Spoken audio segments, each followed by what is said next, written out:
vezes parece que nele tudo subsiste. Não existe nada que não passe por Jesus. Por Ele, por meio dEle, para Ele são todas as coisas. Sem Jesus, não dá nem para falar, não existe nada. Fiquei maravilhado, glória a Deus. Hoje, então, vamos só no versículo 4. Não precisa ficar de pé, porque é um versículo só. A gente já sabe o contexto desse salmo. Diz, na verdade, nem precisa, eu vou ler todo. Contra ti somente pequei, e fiz o que a teus olhos parece mal, para que sejas justificado quando falares, e puro quando julgares. Amém. A parte que eu quero ficar é a primeira. Contra ti somente pequei, e fiz o que a teus olhos parece mal. Até aí vai ser o suficiente para nós hoje. Então eu dei o título aqui, irmãos, contra quem pecamos. Quem estava aqui desde o primeiro sermão, esse é o terceiro, sabe o porquê dessa oração, desse cântico, por que ele foi parar aqui no saltério, né? O saltério é o conjunto dos salmos. Qual é a situação que esse salmista estava passando, o que estava acontecendo na sua alma, na sua cabeça, ao ponto de ele chegar a escrever isso. E eu repito que a mensagem na terça-feira aqui da irmã Naí, em primeiro lugar, a primeira mensagem, falou demais para todo mundo que estava aqui. Ela demorou, foi mais de 40 minutos, e a gente estava assim, bebendo. Quem estava aqui nesse dia, estava bebendo, sorvendo, né? E depois o pastor, o presbítero Hamilton, estou profetizando, o presbítero Hamilton estava também ministrando. Ele não estava presente no dia da irmã Naí, mas ele depois ministrou também alguns minutos essa palavra, e eu vi que ele estava também sendo tocado pelo Espírito Santo. Às vezes algumas coisas acontecem na nossa vida e Deus encaixa, né, a sua palavra, né? Deus encaixa a palavra na nossa necessidade. Você vê como a palavra de Deus é maravilhosa. Então Davi estava nessa situação, e nós estamos ainda no começo do salmo. Na verdade, eu tinha pensado inicialmente fazer uma mensagem só para tudo, mas não dá, né, irmão? Não está dando. E aqui, contra ti somente pequei. Então o assunto de hoje diz respeito aos afetados pelo pecado. Aqui ele está falando de um só, mas a gente vai aproveitar o ensejo para falar dos afetados, de um modo geral, pelos pecados. Quem são os afetados? Quais as consequências do pecado? A quem ele atinge? A quem ele prejudica? Quais pessoas o pecado prejudica? E eu coloquei só pessoas, porque tem mais. Tem mais, não são só as pessoas que o pecado prejudica. Esses dias, alguns irmãos sabem, eu tenho feito umas andanças, umas corridas na lagoa, na orla, né, da Pampulha, e eu vejo ali aqueles passarinhos, aquelas aves bonitas, né, que ficam ali naquele lugar poluído, sujo, fedorento, né? E eu pensando assim várias vezes, em relação aos animais, pensando assim, eles tinham um hábitat, agora eles são obrigados, esses pelo menos são obrigados a viver entre nós, naquele lugar sujo. E Deus, quando envia alguma catástrofe natural, permite, ou melhor do que isso, ele envia mesmo, né, porque está sob o domínio dele, e os bichinhos que não faz mal para ninguém, né? Também são afetados. E o que é isso? Consequência do pecado. Há uma queimada acontecendo, 22 mil focos de queimada, segundo o último recenseamento, e todo mundo, né, aí do poder é assim mesmo. E os animais morrendo, perecendo, está sob o comando de Deus também, Ele é soberano. Mas os bichinhos que não tem nada a ver, ficam lá dentro dos matos. Você está vendo? E Deus se importa não com a salvação deles, mas com a sua e a minha salvação. Essa é a conclusão. Por mais que essa ideologia coloque os animais em primeiro lugar, descartando as pessoas, né? Chamando os pets de filho, né? Aqui, graças a Deus, ninguém faz isso, né? Porque se eu ouvir, chamando os pets de filho, o que acontece? Eles são importantes porque Deus os criou, Deus os fez, e eles têm que ser bem tratados, inclusive a Bíblia fala sobre isso. Precisa ser bem cuidado mesmo. Mas nada é mais importante para Deus do que você e eu. A salvação não é direcionada para eles. A salvação é para você e para mim. Então, quando Davi peca, né? Vamos voltar para os homens. Eu quis só dar esse exemplo aí da natureza, das outras partes da criação. Mas quem é afetado? As pessoas afetadas. Passa muita coisa na cabeça da gente.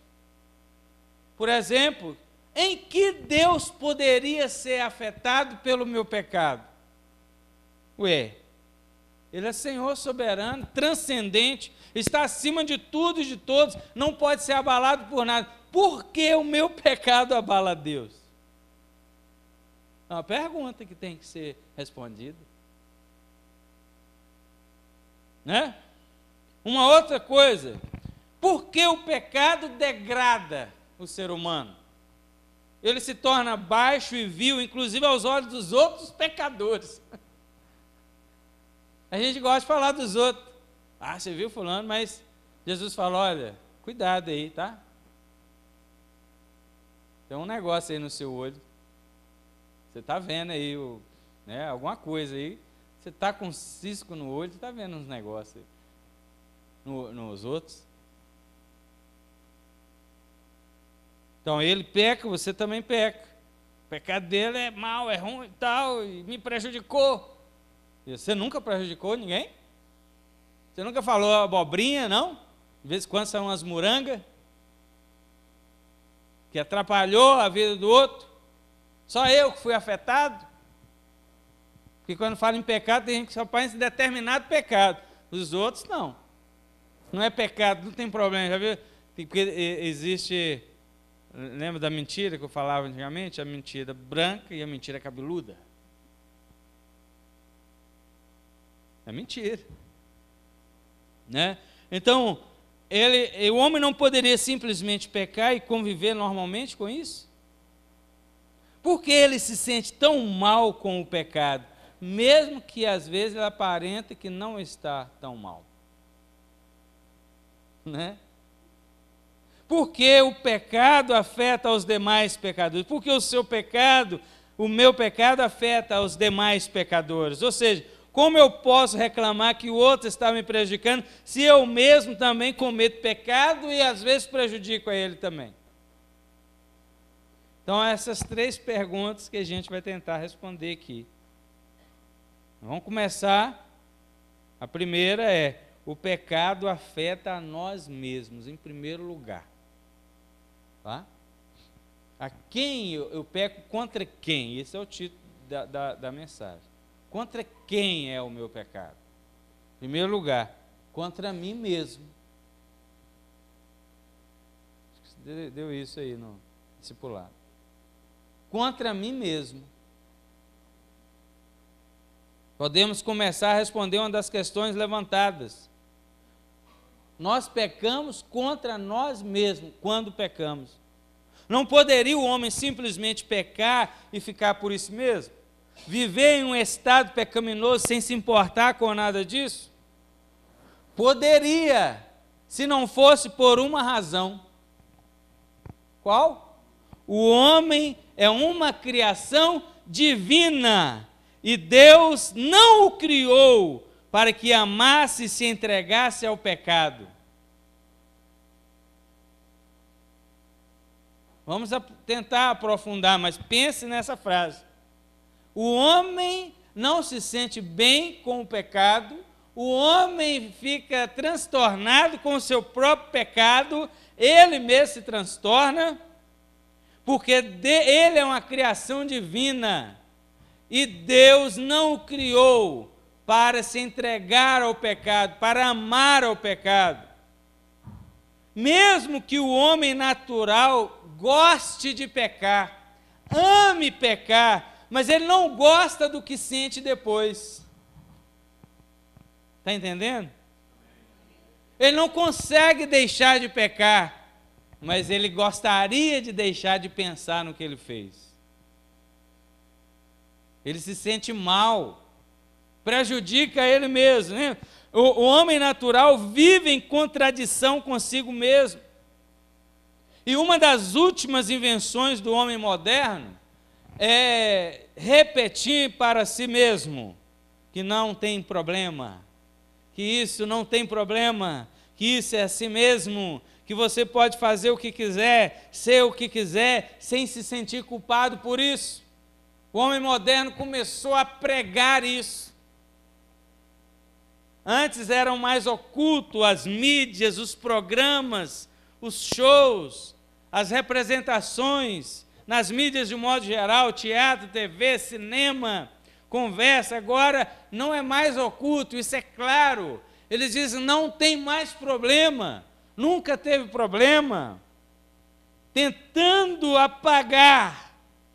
Essa é uma maneira que o modernismo inventou para apagar o sentimento de culpa, para calar a lei moral que há na sua consciência.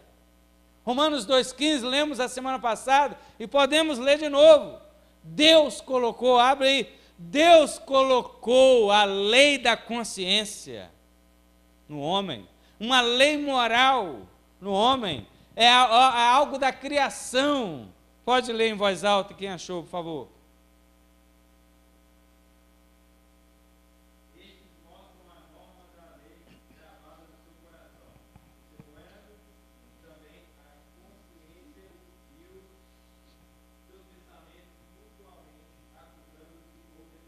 Aí, tá vendo? A lei da consciência, isso é uma obra de Deus.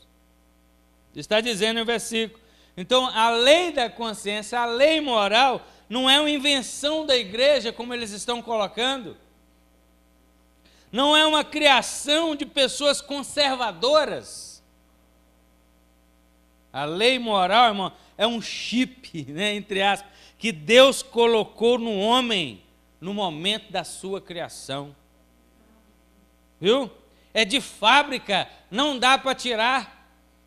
O homem tenta remover esse chip. Alguns dizem que não sentem culpa de nada, mas só dizem. É claro que pode ter um ou outro que já ultrapassou o limite da misericórdia de Deus, mas não estou tratando desses casos específicos. A gente já citou isso aqui outras vezes em escola bíblica, porque é assim, né?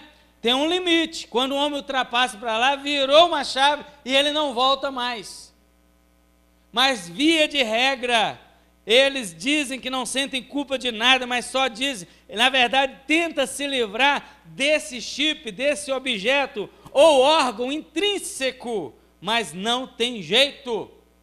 E a prova disso são os crescentes aumentos de sociopatias emocionais, psicológicas e os suicidas.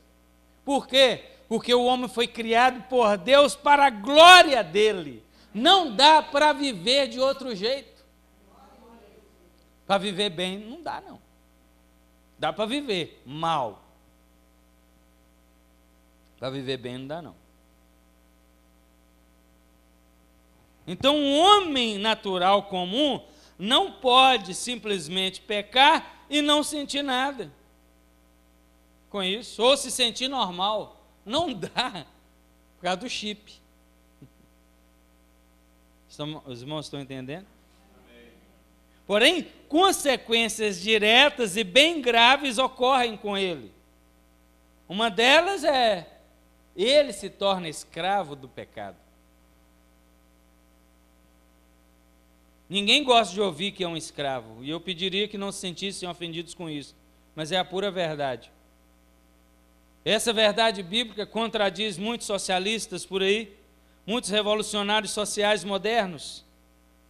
Certamente a maneira que fomos educados, um ambiente no qual fomos criados, o sistema político e econômico sobre o qual vivemos, exercem alguma influência sobre nós, mas Jesus atribui isso, os males da sociedade humana, a nenhuma dessas razões, a nenhuma dessas coisas, sim, a própria natureza interior do homem. Ele diz em Mateus 15, versos 18 ao 20, é do interior que procedem as coisas más. Os males da sociedade humana estão dentro do ser humano. Dentro do homem há algo que não permite que ele fique sem pecar contra Deus. Quando Jesus, uma vez em João 8, falava, conhecereis a verdade vos libertará. Os judeus acharam ruim e replicaram, mas nós não somos escravos de ninguém. E Jesus respondeu, quem comete pecado é escravo do pecado. Vocês são escravos, sim. Isso significa simplesmente que as pessoas, por mais que queiram e se esforcem, não conseguem parar de pecar. Essa é a verdade do ser humano. Então, para quem ainda tinha alguma dúvida, a partir de hoje, você que já não era inocente, será menos inocente ainda, para que você não diga nem dê ouvidos àquele que diz assim, desde que você não prejudique ninguém, pode fazer o que quiser. Não é isso que falam por aí? Desde que você não prejudique. Uai, você está prejudicando a si mesmo. Você vai dar ouvido a isso? O pecado afeta tudo e a todos, incluindo a quem peca. Está vendo? Eu não precisa da gente dizer, o primeiro a ser afetado pelo pecado é você. Porque não existe uma ordem. Mas é assim que acontece. A outra coisa, ou a quem mais o pecado afeta? O pecado afeta aos outros. As outras pessoas. O problema do pecado é que ele não para por aí, só afetando a nós mesmos.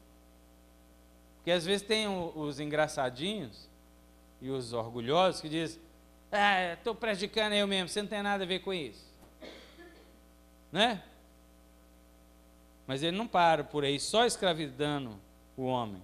Davi não era ingênuo para não perceber que o seu pecado havia afetado drasticamente todos ao seu redor.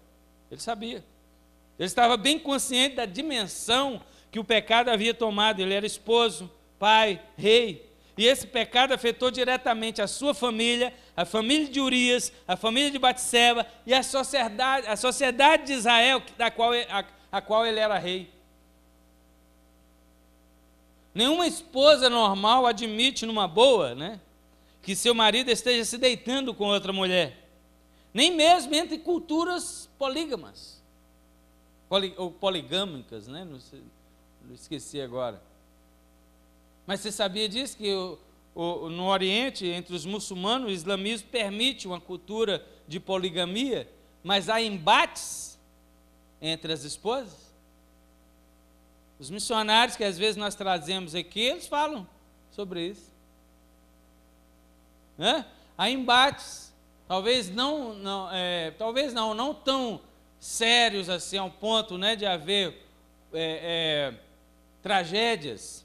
Talvez um ou outro caso, sim, mas há embates e problemas sérios. E às vezes, quando moram na mesma casa, Isso os missionários dizem. Que as duas ou as três têm filhos na mesma casa. Não vou falar mais detalhes, né? Vamos voltar aqui. Então, as outras esposas e concubinas de Davi não podiam falar nada, mas naturalmente não gostaram da atitude do seu marido. Entre os filhos de Davi, vemos posteriormente que houve uma desordem tal ao ponto de haver assassinatos entre os irmãos, por um ou por outra razão. Mas Deus falou com ele. O profeta chegou para ele e falou: olha, você fez isso. Ele pediu perdão, está aqui, né? Por exemplo, esse salmo é um dos pedidos de perdão, um dos pedidos de perdão. Deus falou: eu te perdoo, mas a espada não se afastará da sua casa. Está vendo, irmão? E entre os filhos dele houveram assassinato. Irmão com outro irmão, filhos do mesmo pai. Não da mesma mãe, mas do mesmo pai. Um ou outro dos seus filhos, Absalão, seguindo o conselho de um dos homens mais sábios que Israel já teve, cujo nome era Aitofel. A Bíblia diz que o conselho de Aitofel era como se fosse Deus falando, a sabedoria do homem, irmão. E Absalão, seguindo o conselho de Aitofel, montou um palco em praça pública, né, apresentando um espetáculo de imoralidade com outras mulheres e concubinas de seu pai, para todo mundo ver. Pela genealogia que é apresentada no livro das Crônicas, Aitofel, sabe quem era? Avô de Batseba. Então, segundo as conjecturas dos estudiosos, ele ficou, né, desgostoso com a desonra que Davi trouxe à sua neta. E aí foi a causa da sua traição com o rei. Ele ficou do lado de Absalão contra o rei Davi. Ele era conselheiro de Davi.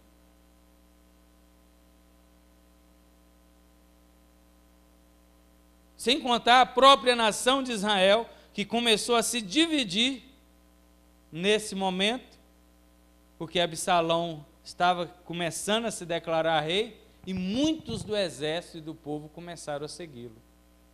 Você está vendo a consequência de dois pecados, não foi um. Você está vendo a consequência? Afetou todo mundo.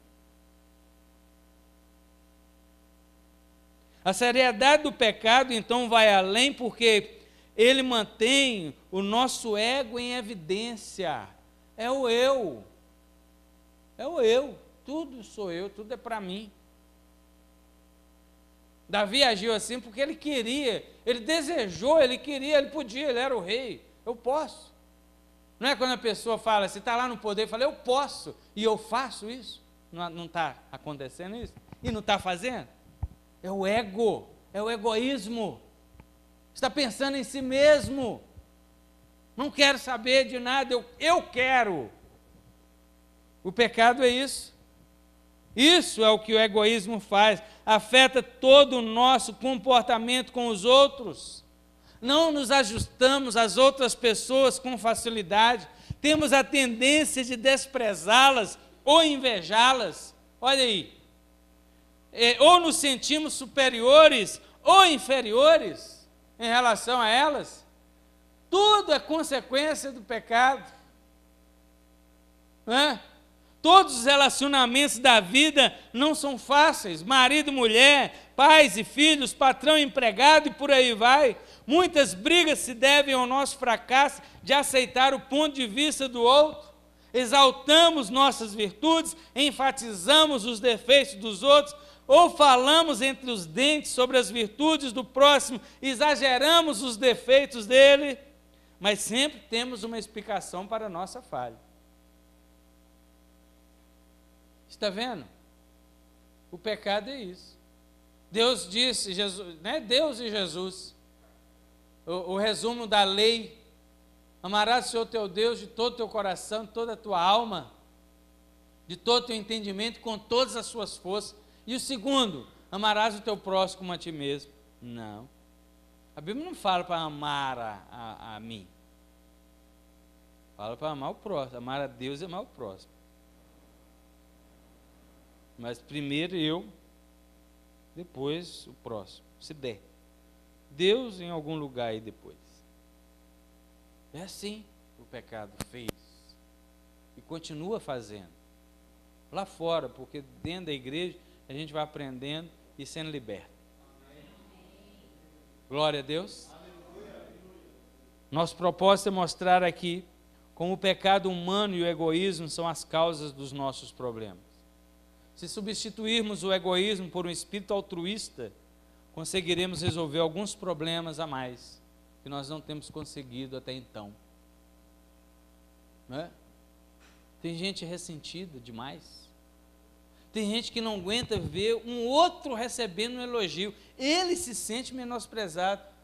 Irmão, que isso? Teve nada a ver com você, é o outro que está sendo elogiado. Ué, você está vendo o que o pecado distorce as coisas? Porque é assim que o pecado faz. E esse espírito altruísta é o que a Bíblia chama de amor. O pecado é possessivo, o amor é generoso. O pecado se caracteriza pelo desejo de ter, para que os outros vejam e que eu mesmo veja, enquanto que o amor está sempre pronto a oferecer, a dar. Mas o homem não consegue fazer isso com suas próprias forças, irmão.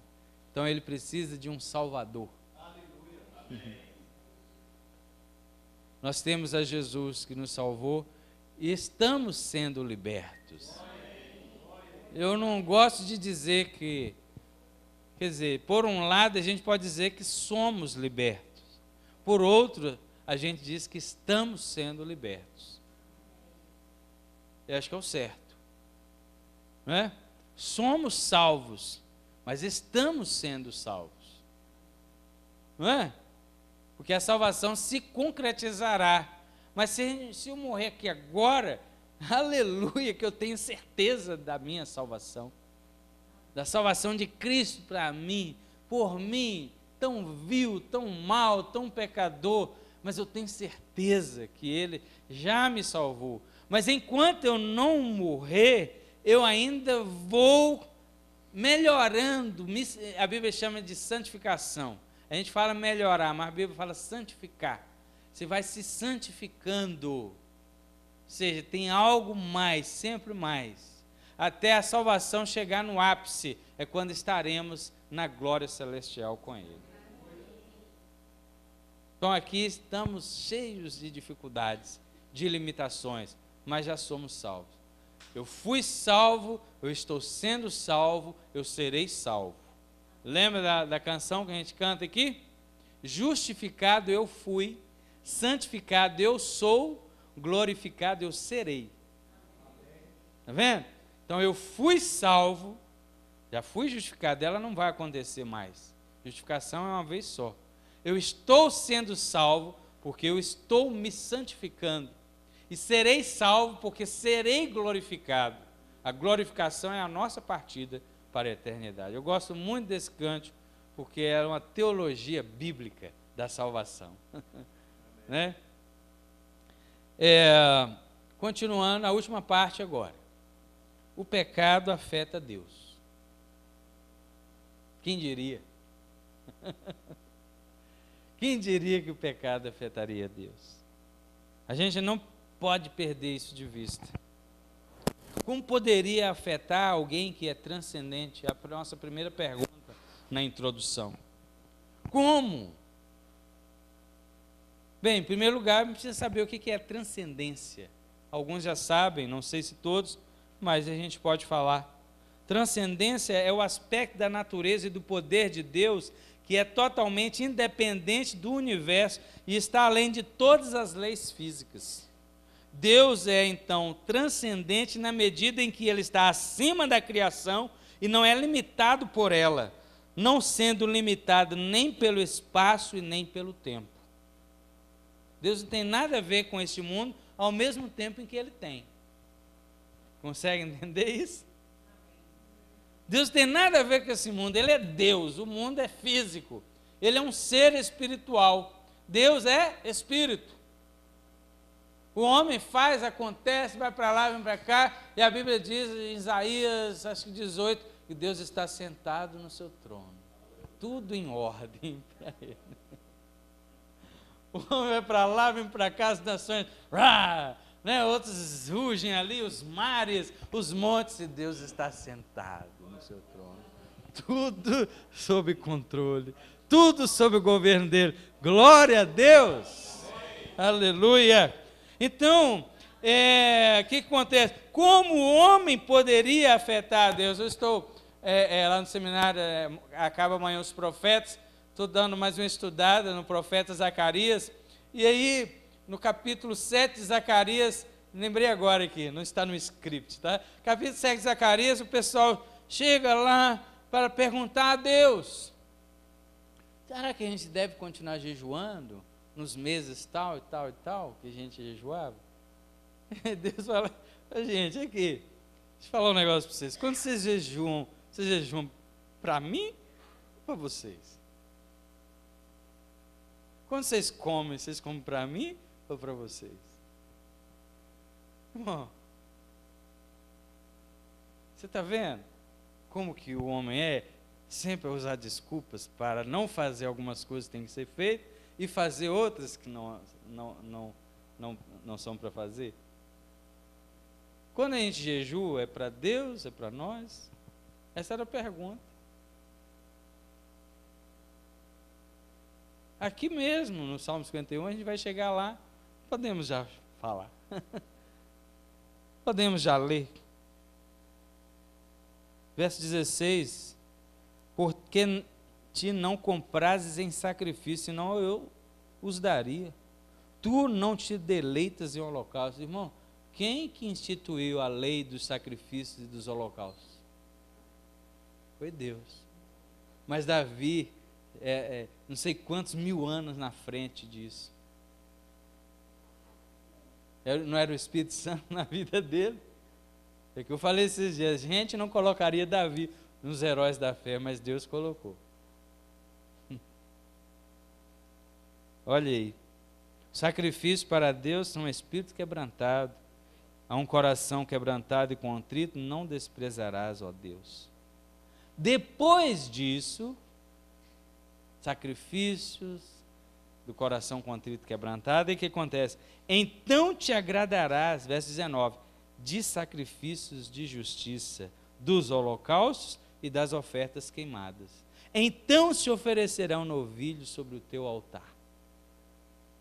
Então, Deus não aceita oferta, Deus não aceita disso, Deus diz, irmão, nada disso. Deus aceita você, aí depois aceita tudo que você oferecer a Ele. Ele falou isso com Caim. Se você proceder bem, você não vai ser aceito. Agora, se você proceder mal, o pecado jaz à sua porta, está batendo aí, na porta do teu coração. Se você proceder mal. Está vendo? Então nós podemos, Deus aceita tudo, irmão, se nós oferecermos a Ele, de coração. Não precisa de ir na igreja, não, você precisa sim. Precisa sim.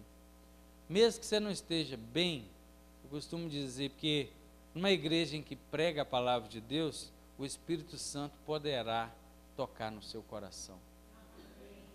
Algumas pessoas que às vezes a gente tem conversado, não, eu vou esperar para aceitar depois, eu sei que vai chegar o tempo. Fala, se você estiver ouvindo a palavra de Deus, você estará num lugar propício para o Espírito Santo operar. Deus pode falar em qualquer lugar. E a gente sabe a história de gente que Deus falou na boate, né? Deus pode falar em qualquer lugar, mas a presença abençoadora de Deus não está na boate, não está no prostíbulo, não está no barzinho. A presença abençoadora de Deus está no meio do povo dele, que está reunido para adorá-lo. Nós estamos aqui para adoração e estamos com o nosso coração submisso ao que o Senhor está falando conosco. Deus está falando aí, irmão. Então, continuando aqui. Então, nada pode abalar Deus, nada pode chocar Deus. Deus fala, nosso Deus, não pensei nisso. Deus nunca vai falar isso, irmão? Não, e agora? Não tem como. Mas como é que Deus então pode ser afetado? Por que Deus reclama tanto do pecado? É uma outra característica agora chamada, a gente falou transcendência, agora tem imanência, que significa que Deus está presente, ativo, acessível e participa de tudo que acontece no mundo. José sabia disso. E na investida da mulher de Potifar para ele, a resposta dele foi assim, ó, na lata, né? Foi linda a resposta, porque ele foi no cerne da questão. A gente fica impressionado como um jovem daquele, né? Olha o que ele aprendeu do seu pai, na casa do seu pai. Agora estava distante, porque não é assim que acontece? As pessoas falam, eu não estou na igreja, agora eu posso me esbaldar. Pode? Você tem certeza? Você tem certeza? Às vezes, quando eu tenho oportunidade, eu digo, mas você acha que a Bíblia é só para os crentes? A Bíblia não é para todo mundo, não? Para o ser humano, não? Normalmente é um desviado que fala isso, né? Você pode esbaldar mesmo? E olha o que José fala, irmão. Pecaria eu contra Deus? Que ensino? Que ensino que ele teve dentro da sua casa? Eu fico impressionado. Porque isso não é uma coisa que se fala mais, né? As igrejas não falam mais. E as moças, antes de casar, elas têm que casar virgens. Não se fala mais nisso. Os rapazes também. Não se fala nisso, porque isso é um absurdo agora. As igrejas deixaram de falar sobre isso. Deixaram de ter encontro de Jó para falar sobre a sexualidade do ponto de vista de Deus. Estou dizendo que ninguém é santo, não. E que ninguém tem desejos, não. Eu estou dizendo que o ser humano é assim. Se você é um ser humano, você sabe o que eu estou dizendo. Todo mundo tem. Se você é um ser humano normal, não é um ET, então você tem desejos sexuais. Você, como jovem, também tem desejos sexuais.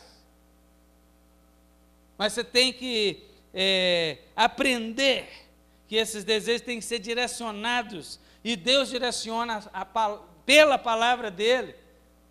O sexo não é pecado.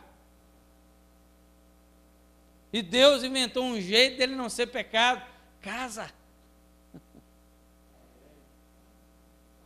Aí você vai lá, você e sua esposa, irmão, você e seu marido, irmã, vai lá e aí você esbalda, né? Já pregamos isso aqui, né? Provérbio, vai lá, a Bíblia chama de o poço. Vai lá, você entra no poço quantas vezes você quiser, ela tinha que deixar, né? Você entra no poço, você pula no poço, você joga água para cima, irmão. Já pregamos isso aqui. E você também, irmã. Mas é o seu esposo, é a sua esposa. É a maneira que Deus falou. E o Espírito de Deus se alegra com isso. Agora, antes disso, não. Então, Deus está presente. Ele é imanente. Ele participa das coisas. Então, qualquer pessoa prejudica também a santidade de Deus por causa do pecado. Está vendo? O homem prejudica a si mesmo, prejudica os outros, afeta os outros e afeta a Deus. Em primeiro lugar, o homem foi feito segundo a imagem de Deus e para expressar a glória de Deus. Deus criou o homem para refletir a glória e o caráter dele. O fato de Deus ser santo é uma das razões principais de que o homem também foi criado para ser santo. E ele tem que ser santo, ele deve ser santo. Já que isso não é possível, não foi possível, nunca será possível para alguns que estão lá fora. O homem foi separado da comunhão e da glória de Deus, e essa separação tem um nome. A Bíblia chama essa separação de morte, morte espiritual. O pecado nos separa de Deus. Olha, o pecado nos separa, o nome dessa separação é morte, e Deus é a única fonte de vida. Olha só, olha o risco que o cara está correndo. A única fonte verdadeira, única e verdadeira fonte de vida. Mas o pecado do crente é diferente do pecado do ímpio? Essa é a última coisa antes da gente concluir. O pecado que o crente comete é diferente do pecado do ímpio? O pecado em si não é diferente. Pecado, né? Se alguém peca mentindo, o crente mente, o ímpio mente, então mentiu. Os dois mentiram. Mas o trato de Deus com o pecado do crente e o pecado do ímpio é diferente. O pecado é o mesmo, mas o trato de Deus é diferente.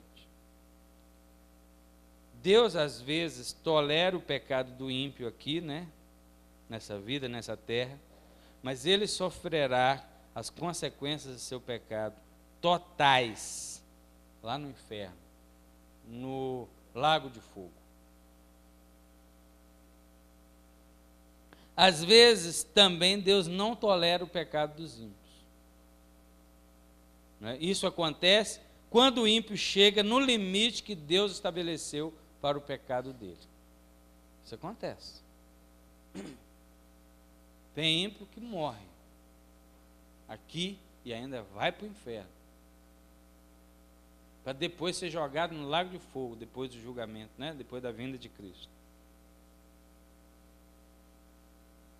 Eu já vi isso acontecer. A gente não pode julgar ninguém, mas a pessoa morre na impiedade, uma perseguição a uma igreja, por exemplo, né? Eu me lembro quando era criança pequena, lá em Bicaraí, a gente fazia cultos ar livre, naquela época de cultos ar livres aos domingos. E eu era menino, criança, mas tinha um bairro lá que a gente ia fazer um culto, domingo à tarde. Lá vem aqueles crentes chatos, o cara ligava o som do bar, naquela altura, todo dia que ia fazer culto lá, todo dia. Um dia, irmão, chegou lá, deu um problema lá, uma briga lá, alguém chegou lá e um tiro na testa dele. Você está vendo? Aí a gente vai dizer, mas você não pode julgar que ele foi para o inferno. Uai, isso aí está mais do que claro. O perseguidor da igreja de Deus, né, perseguindo a igreja, e num momento, né, lá de um culto, acho que foi antes do culto, isso, não lembro dos detalhes, mas numa briga lá, numa confusão que teve, recebeu um tiro na testa. Então, esse nós podemos dizer que ultrapassou o limite. Então Deus não tolerou mais, estava tolerando, ele perdeu a oportunidade. Ele não queria ouvir a mensagem que estava sendo pregada.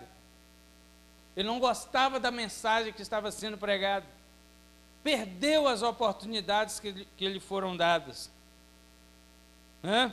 Irmão, olha, Deus falou com Moisés a respeito de Faraó o quê? Terei misericórdia de quem eu quiser ter.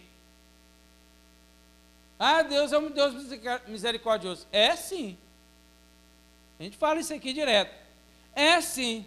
A misericórdia de Deus é infinita. É sim, mas não é para todo mundo. É para todo mundo que Ele quiser. Não é para todo mundo indistintamente. Deus falou isso com Moisés: terei misericórdia de quem eu quiser ter misericórdia. De quem eu não quiser, eu não vou ter. A misericórdia é minha. Eu tenho de quem eu quiser.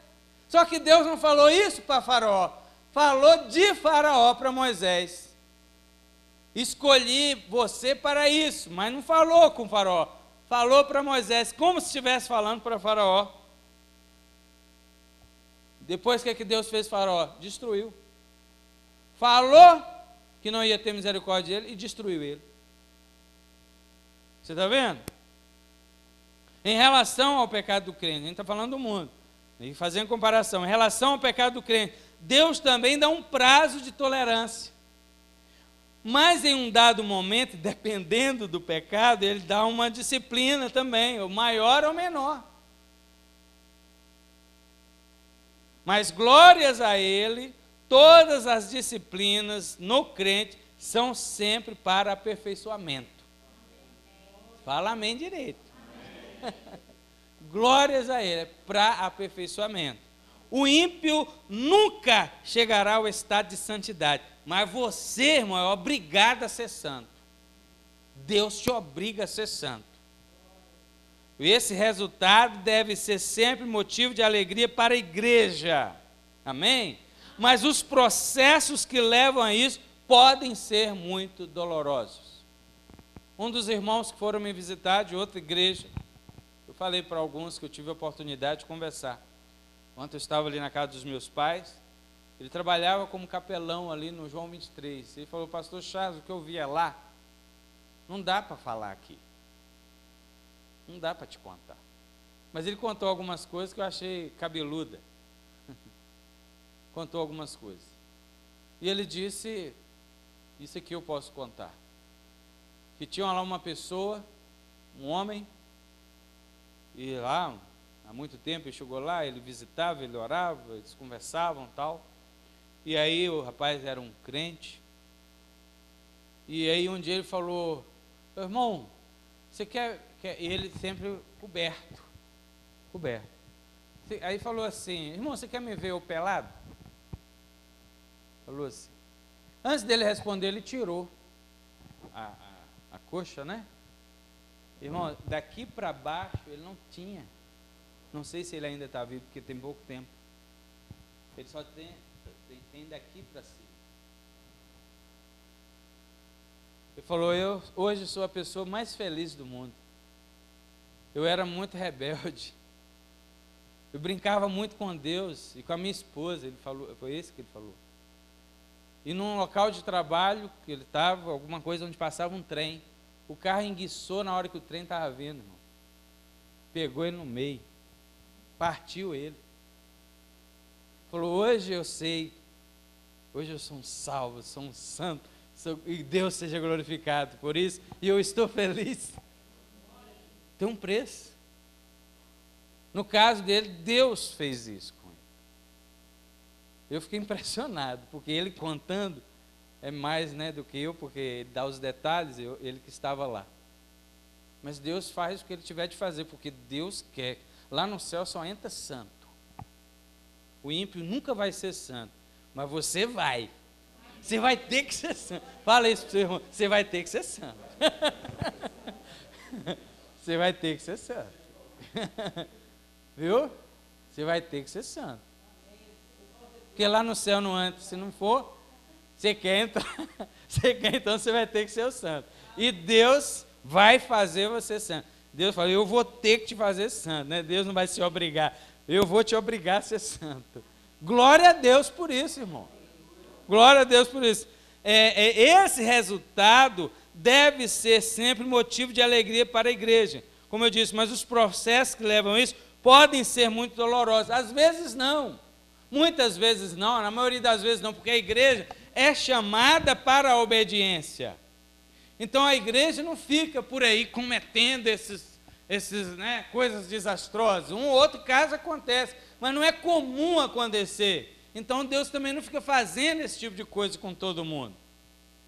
Mas é bom que se saiba que Deus, de todo jeito, quer nos levar à santidade. E quem estiver aqui no momento da aparição do anticristo, ou melhor, da manifestação do anticristo, aí, reticências, né? Porque a Bíblia diz que vai ser um tempo que vai acontecer na terra de sofrimento que nunca houve na face da terra. Aí, né? Pode acontecer algumas coisas. E o sofrimento não é tanto para os ímpios, é para a igreja. Mas não é para a punição da igreja, é para a purificação da igreja. da igreja que estiver aqui na época. Porque esse é o ponto de vista errado aí dos pré-tribulacionistas. É o ponto de vista, é parte do princípio de que a igreja vai antes da tribulação, do arrebatamento, porque Jesus não vai deixar a igreja sofrer. Por que não? Só o povo lá do Oriente Médio, da Coreia do Norte, dos países em perseguição tem que sofrer, a gente não? Por quê? A gente é melhor do que eles? Só a igreja primitiva que sofreu na mão do Império Romano, na mão dos judeus primeiro, depois do Império Romano, mais de 300, aproximadamente 300 anos. Por quê? A gente é melhor do que eles? Não.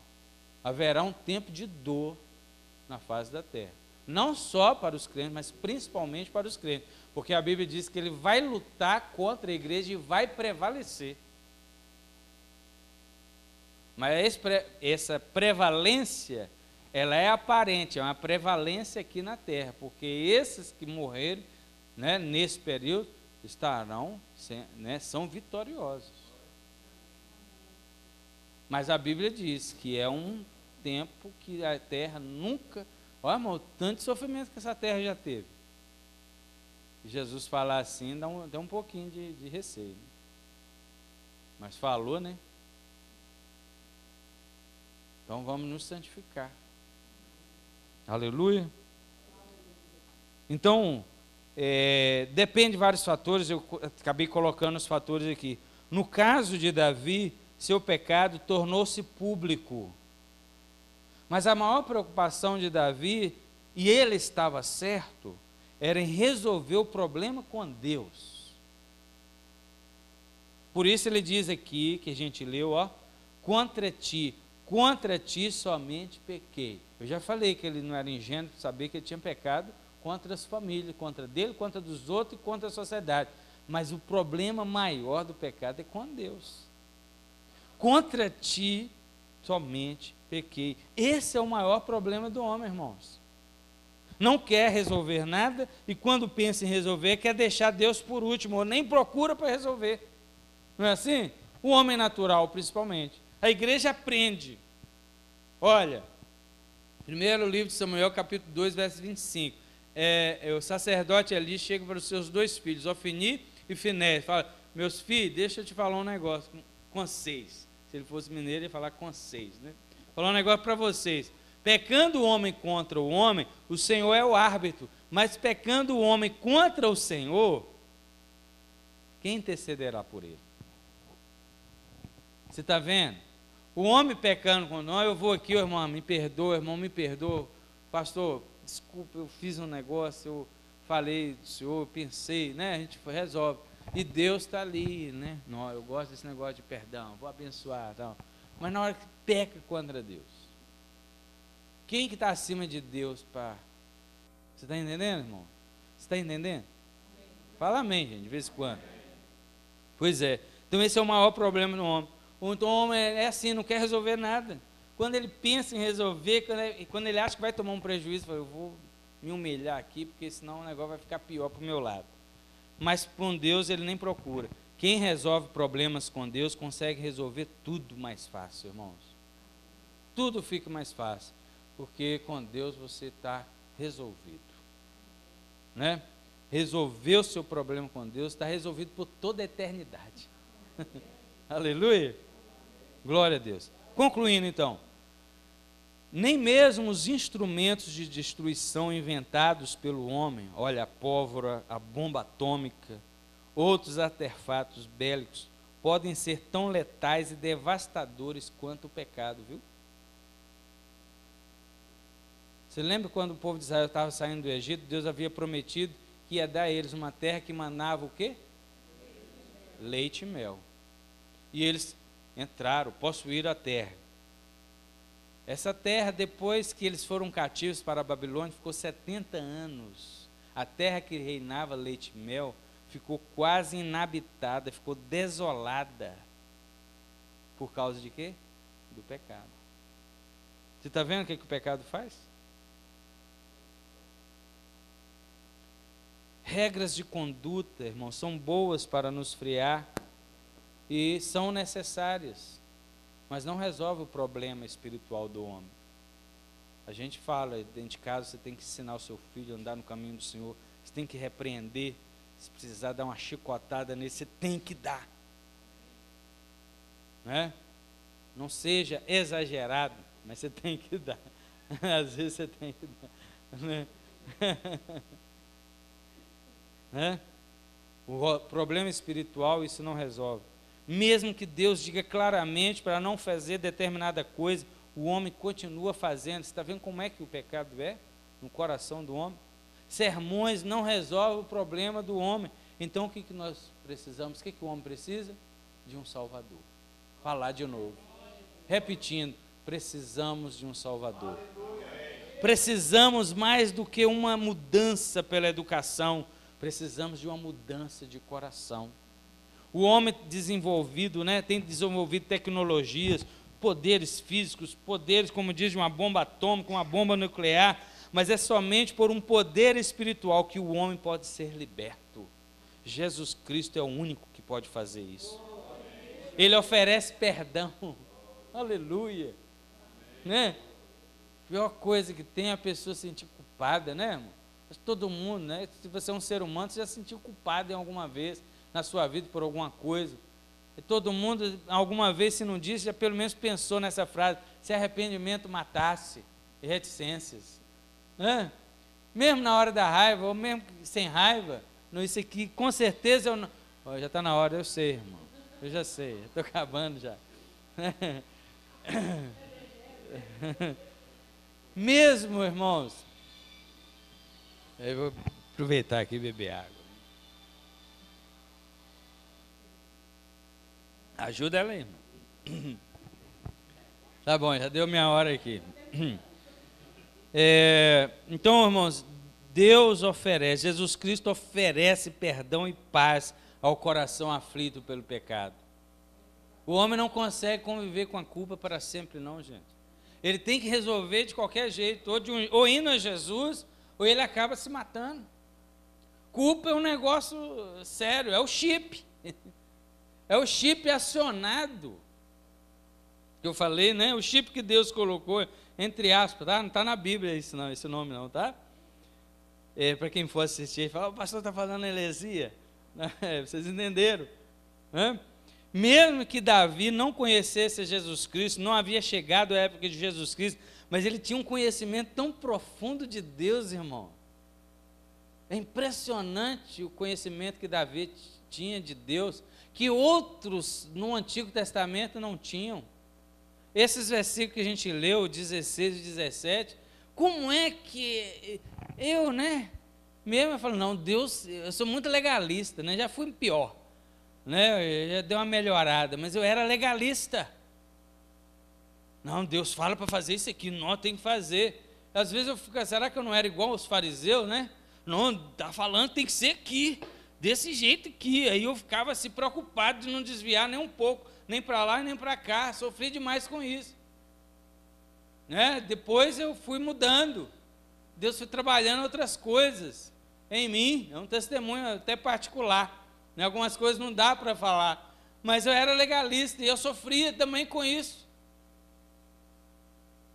E a Bíblia diz que não é para ser assim. Não é para ser justo em excesso. Aí, inicialmente, eu não queria que esse versículo significasse o que ele significa. Entendeu? Eu não queria que esse versículo significasse o que ele significa. Ah, não é bem assim. Eu não queria que ele se aplicasse a mim. Mas olha Davi aqui, então, o que eu queria dizer? Se fosse eu, falando, não, Deus falou que o sacrifício ele aceita, então vou lá oferecer. Mas Davi acaba, que olha que ele fala, 1000 anos antes de Cristo, é mais ou menos a época de Davi, mais ou menos, 900 e alguma coisa, para 1000 anos antes de Cristo, ele diz, o Senhor não se compraz em sacrifício? Pô, que homem extraordinário, senão eu daria ao Senhor. O que o Senhor quer é um coração quebrantado, um espírito quebrantado. E se alguém falasse isso para mim, É mesmo. Hoje a gente entende isso. Naquela época não dava para entender isso se não fosse pelo Espírito Santo. E Davi entendeu. Aleluia. Então ele tinha um conhecimento certo de Deus. Aí ele conseguiu encontrar o perdão e a reconciliação. Ele foi perdoado. Ficou registrado o seu perdão. Glória a Deus. É assim que as pessoas da igreja não perderão o seu propósito para os quais foram criadas. Nós encontramos Jesus, irmãos, e veio o kit, perdão, veio junto, reconciliação, amor. O amor de Deus está derramado em nossos corações. Né? Pelo Espírito Santo, diz lá em Romanos capítulo 5 isso, o amor de Deus está. Tem gente que tem dificuldade de demonstrar amor, mas ele tem, tá? Não esquenta não. Ele tem um amor, está derramado no coração dele. Veio completo, veio o combo, né? Veio o combo, veio Jesus com amor, com perdão, com a reconciliação, com a adoção, com o Espírito Santo. Aleluia. E aí nós passamos a ser filhos de Deus. Amém? Que Deus em Cristo nos abençoe, meus irmãos. Que a bondade de Deus continue operando em nós. Que Ele tenha misericórdia de nós. Que ainda caímos. Ô Senhor, tenha misericórdia de nós. Vamos orar. Ainda caímos, Senhor. Ainda falhamos